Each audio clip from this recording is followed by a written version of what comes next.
আঘাত করবা না। আলী দাঁড়া গেছে, আমার মারো, আমার নবীরে মারবা না।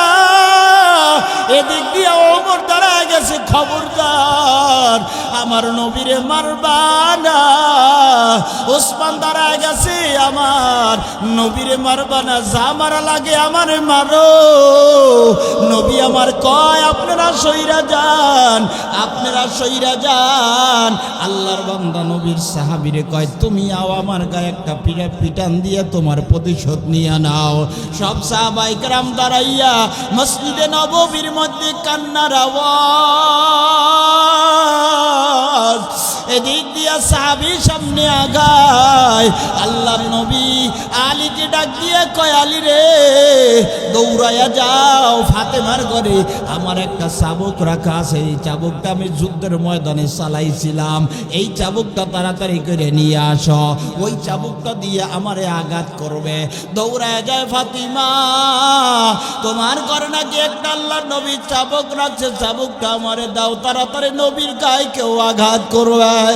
আব্বা এত বুড়া হয়ে গেছে, বয়স্ক হয়ে গেছে, এখন যুদ্ধের ময়দানেও যাইবে না, তাইলে আপনি চাবুক দ্বারা কি করবে?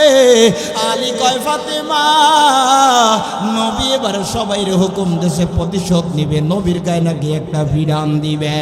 দৌড়াইয়া ফাতেমা যায়, হাসান দৌড়াইয়া যা, তোর নানা বাইরে মারতে দিবি না। এই মক্কা মদিনার মধ্যে আমি, আমার আব্বা আছে আর আব্বার আছে আমি ফাতেমা, আমি নবীর, আমার নবীর মা নাই, আমার নবীর বাবা নাই, আমি ফাতেমার আছে আমার আব্বা, আমার মা খাদিজা সেও দুনিয়ার মধ্যে নাই, আমার আব্বারে যেন না মারে।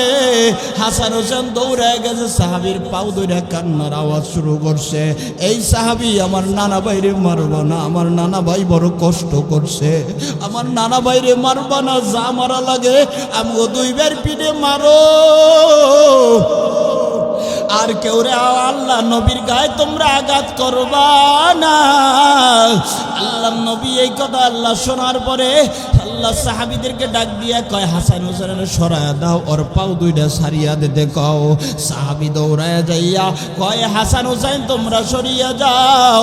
আল্লাহ নবীর কাছে যখন ফাতেমা এদিক দিয়া তার বেড়ার কাছে যাইয়া, মসজিদে নববীর বেড়ার আড়ালে যাইয়া সবাই ডাক দিয়া কয়, শোনো আমার আব্বারে মারবা না।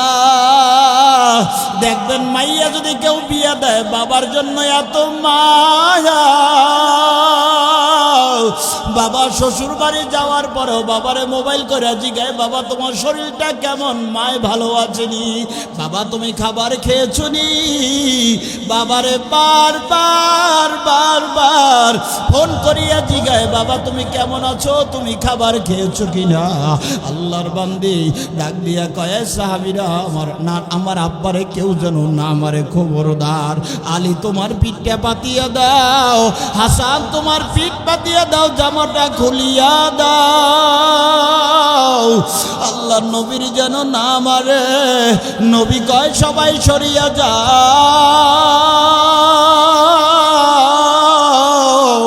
আমার সাহাবীরে আসতে দাও। সাহাবী আসতেছে, আল্লাহ নবী আইয়া কয়, নবী আমার, আপনি যখন আমার গায়ে আঘাত করছিলেন, আপনার গায়ে কোনো জামা ছিল না, আপনার গায়ে ছিল খালি গাও, আজকে আপনি জামাটা খুলেন, আপনার গায়ে একটা আমি বিধান দিব। নবী কয়, হুজরাখানার মধ্যে যাও। হুজরাখানার মধ্যে যাইয়া আল্লাহ নবী জামাটা খুলিয়া দিয়া সাহাবীরে ডাক দিয়া কয়, ও সাহাবী দাও, আমি গুনাহ লইয়া মাওলার সামনে হাজির হতে পারবো না। যদি কিয়ামতের ময়দানে আল্লাহর সামনে আমার দাঁড়ান লাগে, তাইলে আমার মেয়ে লজ্জা পাবে, আমার উম্মতের লজ্জা পাবে, আমার দুই নাতি হাসান এবং হুসাইন লজ্জা পাবে। খবরদার, আমি আল্লাহর সামনে দাঁড়াইতে চাইরা নাও, তোমার প্রতিশোধ নিয়ে নাও। আল্লাহর বান্দা নবীর জামাটা খুলিয়া যখন নবী আমার পিঠটা তার কাছ থেকে ফিরা দিয়েছে, তার চেহারা